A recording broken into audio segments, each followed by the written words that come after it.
Hello, hello, magandang araw.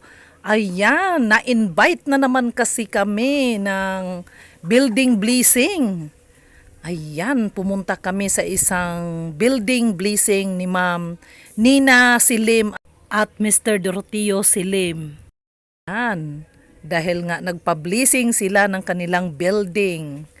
Kaya tuwang-tuwa naman kami pagdating namin. Dahil nung pagdating namin, ayun, may nagsinyas ng paakyatin kami dito sa likod. Kaya umikot kami kaagad. Nung pag-akyat namin, medyo mataas-taas pala itong hagdanan na to. Kaya yun, ang dami na palang mga tao dito at mga bisita. Dito ko nakita ang aking pinsan. Kaya iyan, maraming bisita at agad-agad kaming binigyan ng pinggan para kumuha ng pagkain. Bumungad sa akin ang litson. Napakalaking litson ito. At dito ko nakita ngayon ang aking kaibigan si Ma'am Angga. Ayan.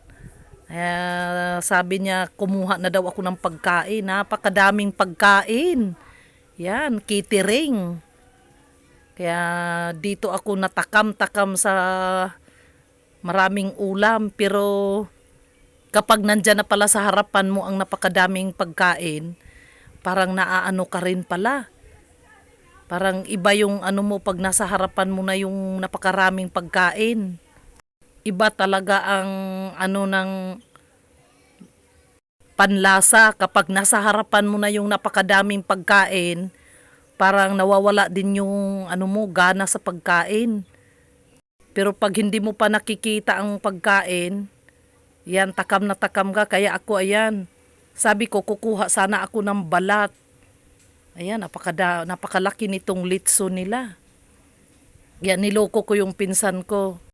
Kinuha ko yung nguso ng litson. Nilagay ko sa pinggan ko.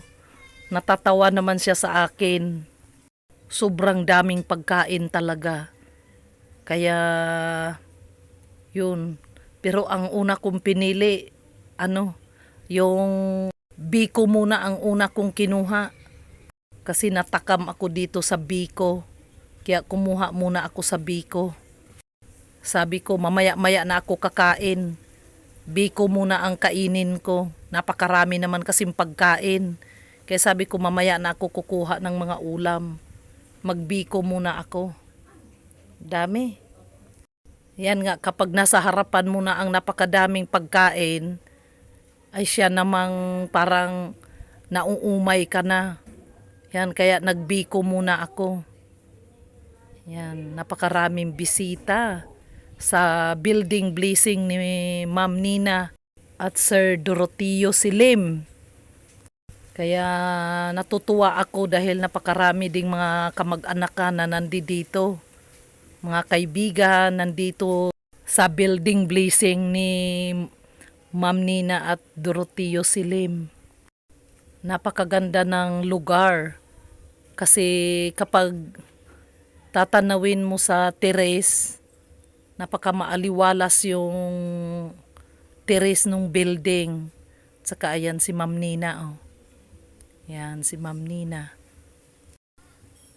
Yan, talagang napakaganda dahil overlooking yung tanawin sa harapan ng terrace. Yan, napakalawak. Yan, at saka ano siya, makahoy yung harapan. Talagang napakaganda ng lugar. Wow. Ayan. Natutuwa ako dahil napakaraming bisita. At halos din mga kakilala lang din lahat ang mga bisita dito at mga kamag-anakan. Kaya tuwan-tuwa ako dahil nagkita-kita din kami dito. Yan, ganyan dito sa probinsya kapag may mga handaan, yan, magkita-kita kayong mga magkakamag-anak, magkakilala. Kaya happy-happy ang lahat dahil busog, ang daming pagkain. Ayan, kuha ako ng video dito na may litson pa rin talaga na napakadami. Ayan, patuloy ang pagdating ng mga bisita at mga kamag-anak. Yan, nakakatuwa lang talaga pagmasdan. Kasi may mga kamag-anak ka na nagsisipagdatingan at may iba ding mga bisita na dumating. At ang nakaganda dito, dahil hindi ka mailang pumasok dahil bibigyan ka kaagad ng pinggan, i-entertain ka kaagad para makakain. Kaya yan. Yan. Ayan, dumating si Blair at saka si Bandam, ang mga pamangkin. Kaya yun, galing sila sa school. Ayan, si Bandam, oh. Yan, kain na kayo, Blair. Yan, dumating sila galing sa school. Ayan, ang laki-laki na ni Bandam, oh. Ang tangkad. Malaking bata.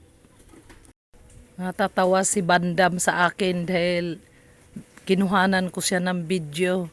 Kaya natatawa siya. Yan. Kain lang po. Lahat ng mga bisita, magpapakabusog po kayo.